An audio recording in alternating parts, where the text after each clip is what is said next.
I'm Olivia Voznenko. I'm your old buddy Sarge. This is Street Smarts.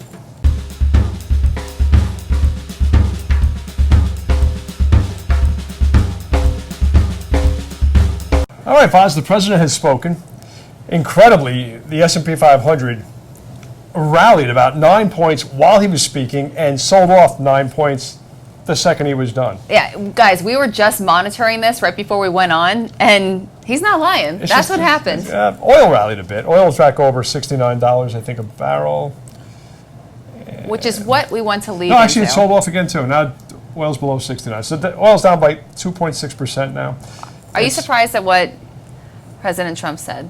No, not at all. I mean, I've seen some of the talking heads on television saying no one except Israel or the president believes that Iran has been cheating on the deal. But I think pretty much everyone believes that Iran has been cheating on the deal. And how have they been cheating? I'm not surprised at all.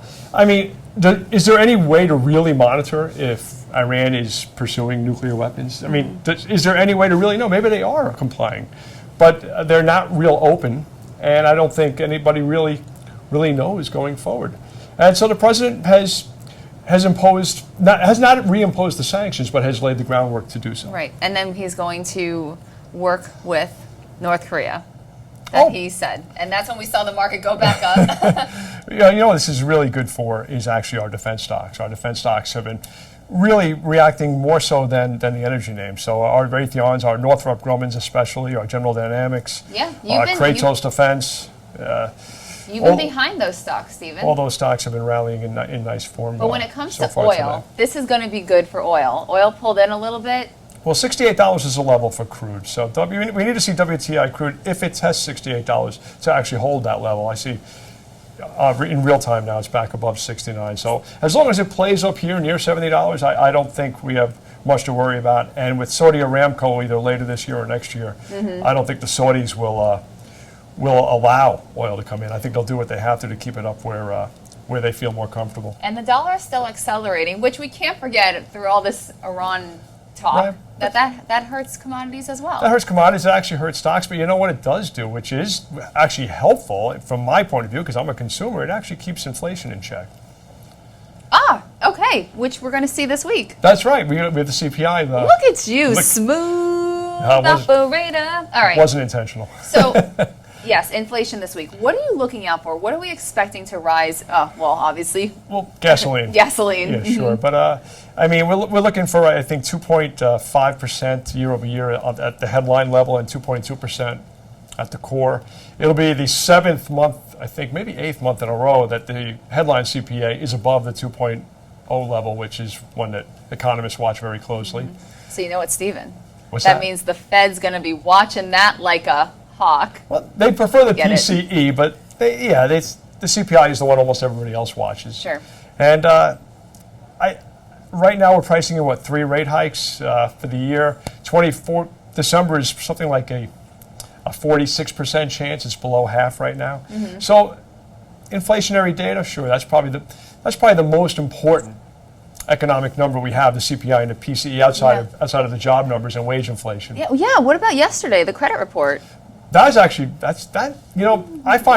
I know most economists do not like when revolving credit contracts, especially for a second month in a row. But to me, that means that the economy is doing a little better. I take that as a strong positive. Ah, that's interesting. Well, most economists think that when the consumer is comfortable enough or confident enough to spend, that revolving credit goes higher. I see it as Mr. and Mrs. America are in a tougher jam, and they're trying to keep their children at a certain standard of living, and so they get overextended when revolving credit rises too quickly or rises too many months in a row. So if you actually see something like this, where for 2 months in a row the revolving credit number actually contracts, I see that as people just taking care of their household balance sheets. I think that's a positive. Stephen, do you think that households are more incentivized to reduce their credit because of rising rates?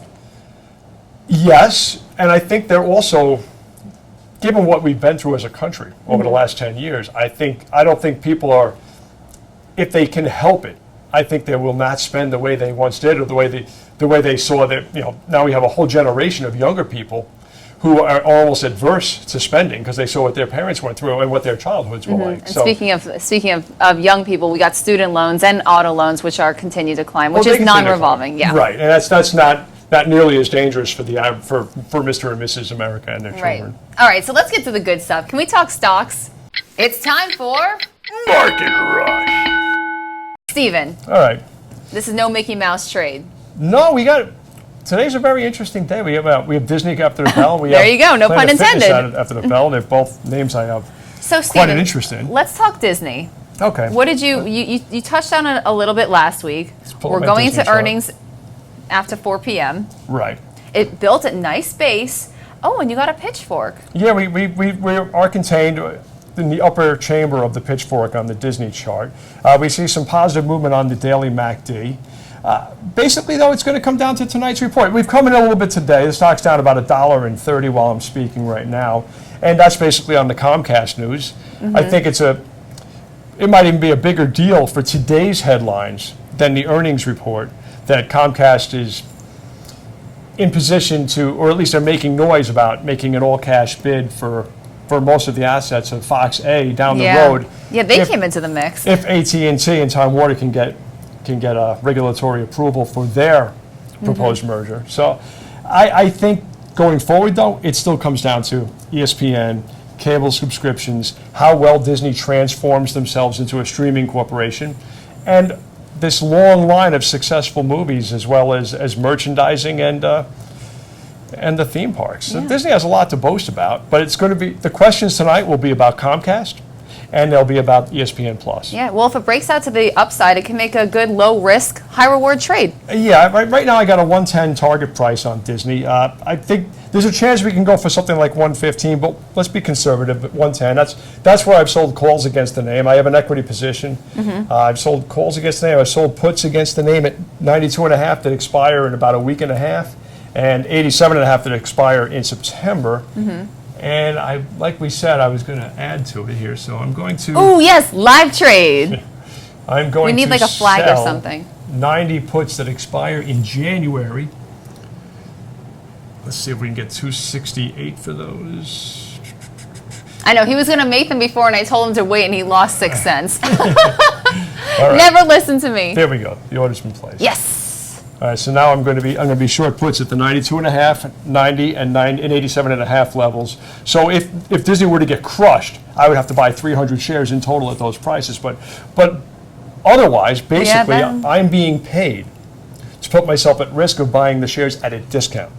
This, for the folks at home, is really how you go about portfolio building. This, if you just go chase these stocks when they're up, and Disney, although it's down today, has been up a little bit of late. This is how you find a blue chip stock, or maybe a stock that pays a dividend, or just a stock you like for one reason or another, for a fundamental reason, and you layer the put side. Now you're at risk. Obviously, you're at risk. You might have to buy these shares. Yeah. But you basically are preparing to possibly have to buy these shares at a discount, and they pay you to do it. Cool. How about Planet Fitness? Any options there? Planet Fitness, yeah, sure. I mean, that one broke out. We gave you guys a 40.25 level a couple of weeks ago on Planet Fitness as a level that needed to be held. It's coming in a little bit today ahead of the earnings. Right now it's at 41.07, I guess. It's a great looking chart. It's not a bad looking chart at all. It is a little extended, but all right. Right. It's right now it's still above that highest Fibonacci level that I spoke about last time. It's still within the lower chamber of the pitchfork. Aside from being long the equity, I am short 35 puts.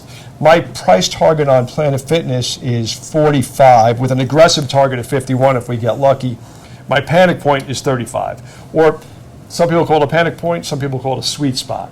Because it's either the point where you panic or the point where you add more. And that's why I sold puts that with an expiration date of 35. But they expire in a couple of weeks, so I doubt I'll have to stand up for those unless they have a disastrous earnings report. So, Stephen, what about Nvidia? Would you say that's the riskiest of your trades? Oh, without a doubt. Without a doubt. Let's pull up that chart. It's coming up on Thursday, Nvidia earnings, and Nvidia is trading really close to its target price for me.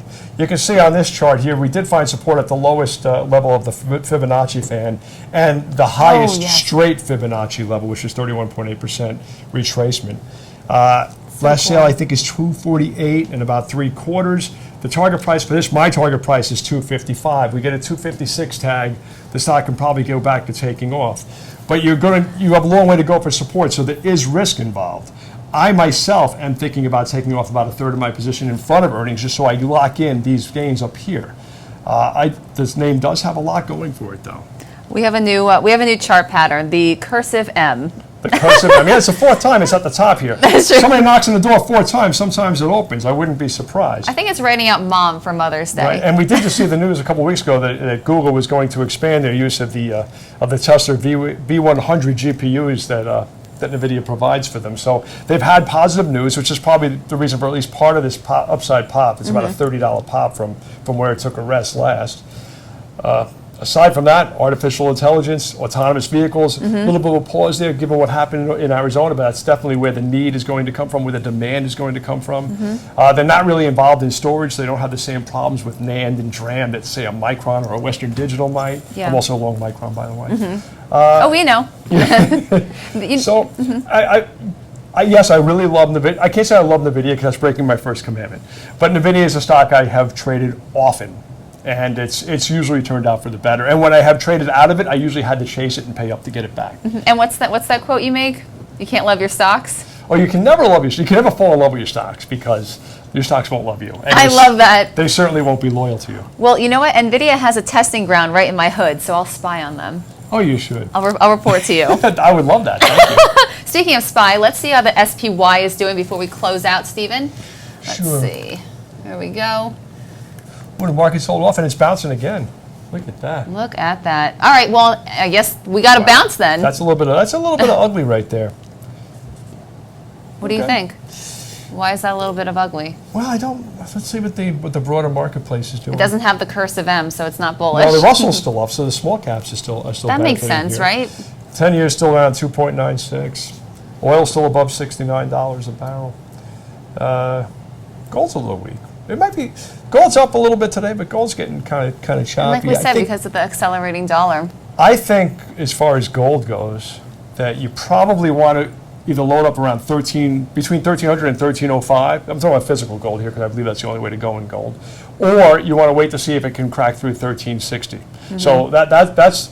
We had Dave Williams on, and that was the level he was speaking of way back a few weeks ago. And he's right, that is the technical level. So I think if you ever saw a take and a hold at 1360, maybe 1365 would be a good entry point as well. But if it breaks support at 1300, that's NG. Then you probably got some issues. There you go. All right, but for now, Stephen, I think that wraps it up. What do you think? That's it. Another Tuesday. Oh, and a little bonus gold question. Yeah, true. All right, guys, we'll see you next week on Street Smarts. Till next week.